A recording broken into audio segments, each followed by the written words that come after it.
नमस्कार दोस्तों, BK live trade analysis YouTube channel पर आप सभी का स्वागत है। दोस्तों, यदि आप हमारे चैनल पर नए हो तो प्लीज़ हमारे चैनल को लाइक शेयर और सब्सक्राइब जरूर कर लीजिएगा। दोस्तों, आज है शनिवार का दिन और दोस्तों आज हम निफ्टी फिफ्टी का प्रेडिक्शन करने की कोशिश करेंगे कि मंडे के ट्रेडिंग सेशन में किस प्रकार से ये कामकाज कर सकता है। और यदि आप हमारे चैनल पर नए हो तो प्लीज़ इसी प्रकार का वीडियो आपको हमारे चैनल पर निरंतर मिलता रहेगा। तो हमारे चैनल को दोस्तों अगर आपने सब्सक्राइब ना किया हो तो हमारे चैनल को लाइक जरूर कर लीजिएगा, लाइक शेयर और सब्सक्राइब जरूर कर लीजिएगा। तो दोस्तों देखिए, वीडियो को स्टार्ट करते हैं। तो देखिए, आप जिस प्रकार से मैं आपको बताना चाहता हूँ, देखिए दोस्तों, यहाँ पर तकरीबन मार्केट्स की अगर हम बात करें तो थोड़ी देर के लिए तो आप देख सकते हैं क्लोजिंग हमें मार्केट में 17,330 से लेकर 17,350 का जो लेवल है ये सबसे आम होने वाला है। यदि कल के मंडे के ट्रेडिंग सेशन में दोस्तों 17,350 का लेवल यदि ब्रेक होकर दोस्तों सस्टेन करता है तो आप ये मान सकते हैं कि 17,400 का लेवल हमें देखने को मिल सकता है। और यदि 17,400 का भी लेवल दोस्तों ब्रेक कर देता है निफ्टी, तो आपको फिर दूसरा लेवल 17,450 रुपये के आसपास मिल सकता है। और उसके बाद 17,450 का भी लेवल दोस्तों ब्रेक होता है तो आपको सबसे ज़्यादा जो बिग रेजिस्टेंस मिलेगा वो 17,480 से लेकर 17,500 के आसपास मिलेगा। और इसको तोड़ पाना थोड़ा सा मुश्किल हो सकता है, इसका आपको ध्यान रखना है। यानी कि 17,500 का लेवल आपको बहुत ही मार्क वॉच करके रखना है। दूसरा, अगर हम नीचे साइड की बात कर लेते हैं तो आप देखिए, नीचे साइड की अगर हम बात कर लेते हैं तो नीचे साइड में आपको एक चीज़ का ये ज़्यादा ध्यान रखना है।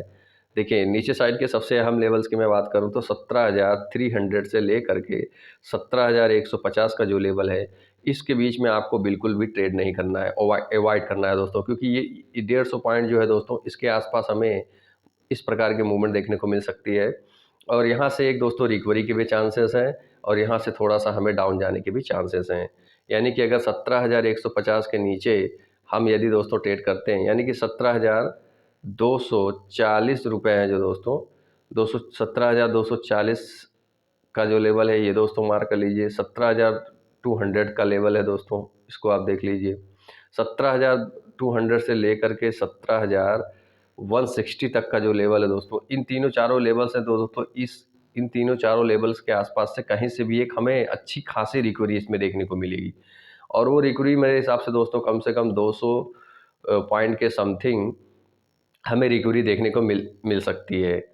जहाँ पर दोस्तों लोअर लगाने के बाद इस प्रकार से 200 पॉइंट की रिकवरी हमें निफ्टी फिफ्टी में देखने को मिल सकती है। इस चीज़ को आपको मंडे के ट्रेडिंग सेशन से लेकर मंगलवार के ट्रेडिंग सेशन तक ध्यान रखना है।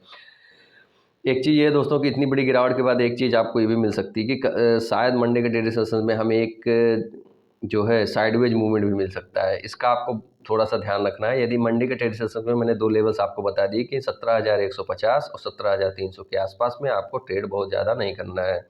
आपको ट्रेड कब करना है? जब 17,350 के ऊपर अगर सस्टेन करता है तो 17,400 के लेवल्स के लिए आप जा सकते हैं अप साइड में। दूसरे केस की मैं बात करूं दोस्तों, यदि मान लीजिए थोड़ा सा गैप डाउन हो जाता है, गैप डाउन होने का मतलब 100 पॉइंट का मान लीजिए गैप डाउन ओपन होता है 50 से 100 पॉइंट, उस केस में क्या होगा? मान लीजिए निफ्टी 17,250 के आसपास ओपन होता है और यहीं से दोस्तों एक लो लगाने की कोशिश करता है, यानी कि 17,200 के आसपास।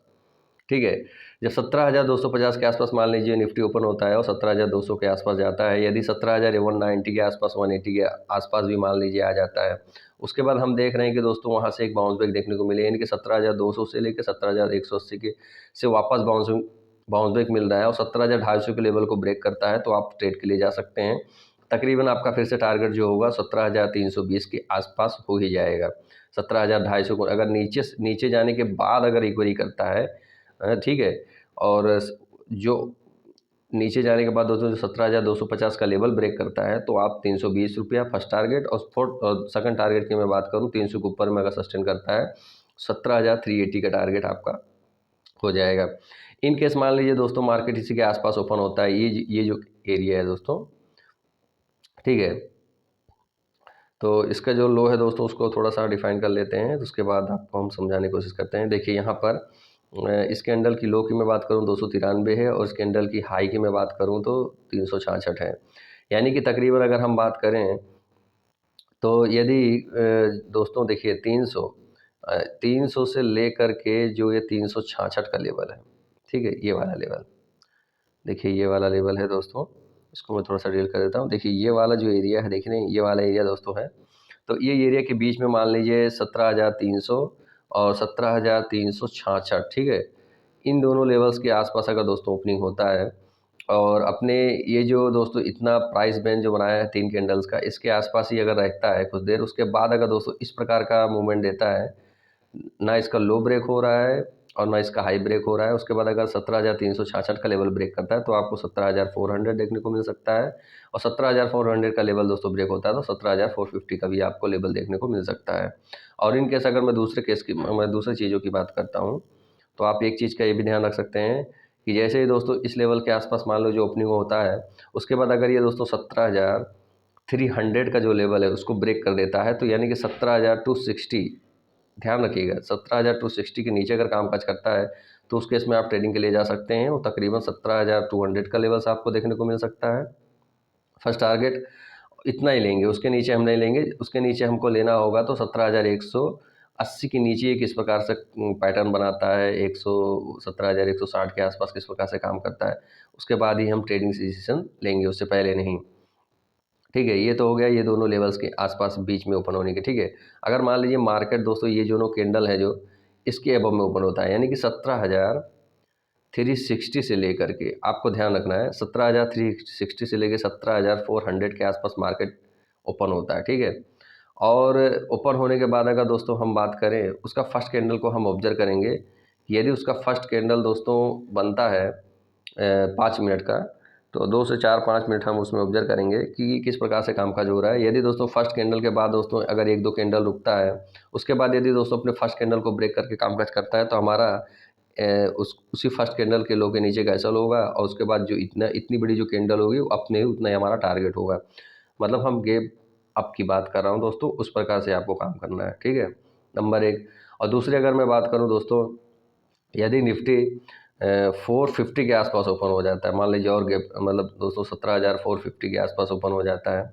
ठीक है, 17,450 के आसपास दोस्तों ओपन हो जाता है मान लीजिए, तो उस केस में हमें ये देखना होगा कि अब जाते वक्त दोस्तों जो ये 17,500 से लेकर के 17,515 का जो लेवल है, इसके बीच में किस प्रकार से काम करता है।